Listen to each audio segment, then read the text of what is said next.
Grüß zusammen.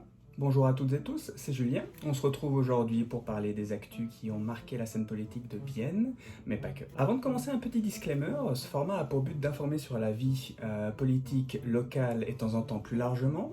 Aussi étant du parti de l'UDC de Bienne, je parlerai surtout de cette ville au niveau local et de ses alentours. La vidéo n'a donc pas pour but d'être objective comme se voudrait le journalisme, car je compte réagir personnellement aux infos et quelquefois y ajouter aussi la voix du parti. Mais attention, je ne parle pas en son nom. Voici prévenu, on peut y aller. Donc on commence tout de suite avec la première information. Les parlements des villes de Bienne et de Nidau traiteront du projet Aglo-Lac lors de leur prochain rassemblement le 17 et 18 mars 2021, ainsi que d'autres affaires à l'ordre du jour. Ces séances seront retransmises en direct sur Internet sous l'impulsion de Sandra Schneider de l'UDC Bienne. Les parlements souhaitent ainsi permettre à la population de pouvoir assister au débat malgré les restrictions dues à la pandémie. Si vous voulez plus d'informations concernant la retransmission, je vous mets la source en description de la vidéo. Pour rappel, le projet Aglo-Lac vise à étendre l'urbanisme des deux villes jusqu'au bord du lac sur l'ancien site de l'Expo 02, afin de permettre de vivre, travailler et passer son temps libre autrement que pendant l'été, au bord du lac, notamment avec une revalorisation des espaces de détente, mieux profiter du positionnement près de l'eau pour les villes, et créer de nouveaux logements pour remaîtriser l'étalement urbain. Rendre plus durable la croissance et en respectant les objectifs climatiques et environnementaux. Là aussi, je vous mets la source qui présente le projet Aglo-Lac en description de la vidéo. Pour ma part, je pense que c'est une très bonne chose car il faut pouvoir garder à portée la vie politique malgré les contextes sanitaires difficiles. À ce propos, je vous mets en description un lien qui vous permettra de rejoindre directement le forum public biennois qui a été fondé par Cora Brachiti sur Facebook. Il y a plusieurs personnes et puis on débat souvent de choses et d'autres qui seraient mieux pour améliorer la vie à Bienne, que ce soit au niveau de la mobilité, la sécurité, etc. Pour ma part, je soutiens largement ce projet car je trouve qu'il est très important de garder une ville moderne, une ville qui soit attractive. De plus, le projet est noué depuis une décennie et concerne absolument tout le monde, donc je trouve que c'est très important que les gens puissent avoir accès à ce qui se dit à ce propos. Et vous, êtes-vous pour ou contre la décision de retransmettre les débats en streaming sur Internet? Allons plus loin, êtes-vous pour le projet Aglo-Lac aussi? J'ai hâte de vous lire en commentaire pour qu'on puisse en débattre.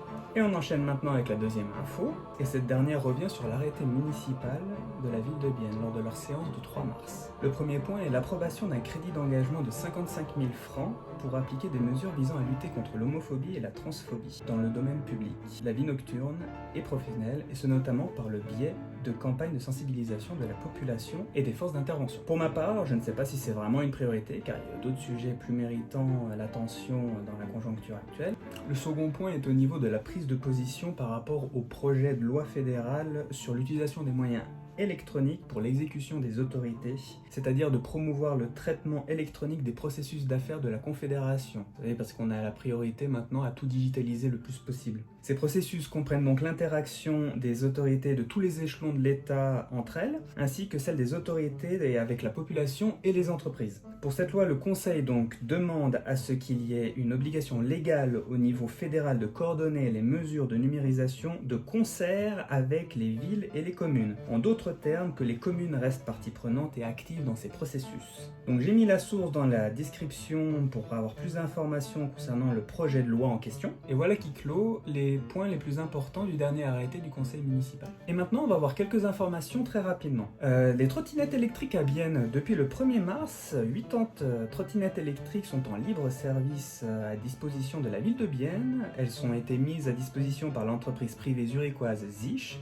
Elles sont au coût de 1 franc pour la prise en charge et puis 55 centimes par minute. Il faut utiliser une application pour ça. Elles sont là pour s'inscrire dans la démarche de mobilité qui est prônée par la ville.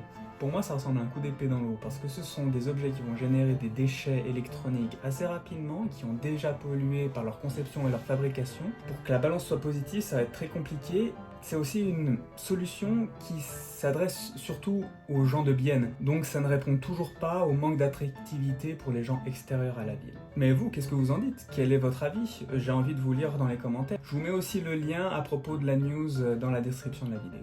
Oui, vous l'aurez compris, il y a énormément de choses dans la description de la vidéo.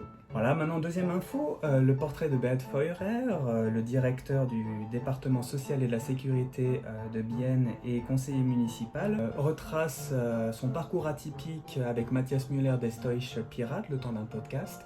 Je vous mets aussi en description le lien de la vidéo en abrégé et en complet, elle est malheureusement que en allemand. Maintenant la troisième info, c'est le projet planche à pain, comme j'aime l'appeler, c'est pour les restaurateurs. C'est deux artisans qui ont eu l'idée de fabriquer des planches à pain pour aider les restaurateurs dans ces périodes de troubles très forts. Ces planches, elles sont faites en hêtre, labellisées bois suisse. Les bénéfices réalisés grâce à la vente de ces ustensiles sont entièrement reversés à Gastro Jura et Gastro Jura bernois. Le prix de revient de ces planches, c'est 24 francs 55. La planche, elle est vendue 55 francs. Et pour que les dons soient optimaux, les deux artisans travaillent totalement bénévolement dans ce projet. Vous pouvez donc vous les procurer jusqu'au 31 mars à l'adresse suivante en description. Pour ma part, je trouve ça génial que des particuliers se mobilisent pour apporter leur pierre à l'édifice et essayer de combler un tant soit peu la perte due à la crise. Vous, j'aimerais savoir ce que vous en pensez. On quitte maintenant l'échelle locale pour s'intéresser au pays dans son ensemble. Le 3 mars dernier, le Conseil national a voté une déclaration à 97 voix contre 90 et 6 abstentions pour la réouverture de la restauration le 22 mars, ainsi que la levée de la limitation des 5 personnes en milieu confiné et une intensification des tests et de la vaccination. Cette déclaration a été adressée au Conseil fédéral, elle est non contraignante, mais permet de rajouter une pression supplémentaire. Ce qui est une très bonne chose, car je garde en tête que le personnel hospitalier travaille à flux tendu et je les remercie encore pour leur dévouement et que certains patients attendent des interventions depuis un moment maintenant. Mais je suis persuadé que les dommages collatéraux sont bien plus grands que ceux qui sont mis sur le devant de la scène et qu'il est temps d'apprendre à vivre avec le virus sans pour autant avoir à abandonner toutes les mesures de distanciation qui permettraient de limiter un petit peu la propagation. C'est aussi une victoire de l'UDC qui, à l'origine de cette déclaration, aurait tout de même souhaité une réouverture directement le 1er mars lors des annonces des nouvelles mesures du Conseil fédéral. Et ce n'est pas la seule chose qu'a obtenu le Conseil national. Les citoyens suisses pourront aussi se prononcer sur 3 objets lors de futures votations le 13 juin 2021. Parmi ces objets, la loi lunaire sur le CO2 visant à taxer encore une fois les particuliers lors de leur voyage en avion et sur leur carburant. Cette loi demande encore à la Suisse de montrer le bon exemple alors que son bilan carbone annuel est atteint par des pays comme la Chine en une seule journée. Ma position personnelle dessus, vous l'aurez compris, c'est un non total, l'UDC aussi. Je vous mets également un lien concernant la votation en description. Vous avez aussi la votation contre la loi Covid qui a été adoptée le 25 septembre 2020. Pour rappel, elle crée une base légale permettant au Conseil fédéral de maintenir des mesures décidées en vertu du droit d'urgence et qui sont encore nécessaires pour lutter contre l'épidémie de Covid-19. Je pense qu'il est important de redonner la souveraineté aux cantons, plus à même de connaître la situation sanitaire au niveau régional chez eux qu'au niveau global par le Conseil fédéral. Donc j'opte pour un oui sur cette votation. L'UDC aussi recommande un oui. Je vous mets aussi en description un lien qui retourne sur la loi Covid qui a été adoptée le 25 septembre. Et le 13 juin, on pourra aussi voter sur la loi fédérale sur les mesures policières de lutte contre le terrorisme. Ce texte prévoit que les personnes qui soutiennent des organisations criminelles ou terroristes puissent être punies d'une peine privative de liberté de 10 ans au plus et introduire des mesures préventives contre des personnes ne faisant pas l'objet d'une procédure pénale. L'UDC soutient et recommande un oui à cette loi. Pour ma part, je n'ai pas encore fait ma décision. Encore une fois, je vous mets un lien en description pour plus d'informations. Et pour finir, vous vous en doutez, un petit retour sur les votations du 7 mars dernier. L'interdiction de se dissimuler le visage a été adoptée à 51,2%. Pour ma part, je suis satisfait parce que, outre la question de l'islamisme, du féminisme et du vandalisme, il est pour moi question ici de politesse et de correction vis-à-vis des interlocuteurs qu'on est amené à côtoyer dans l'espace public, même si les autres points ont également tout leur sens dans celui qui leur est donné par le parti à l'origine de la votation, l'UDC, qui se félicite pour le signal clair envoyé à l'islam radical, les casseurs et pour une cohabitation plus harmonieuse en Suisse. La loi sur l'identité électronique a, elle, été balayée à une large majorité à 64,36%. J'y étais pour ma part opposé dès lors que j'ai appris que sa gestion allait été faite par des tiers privés.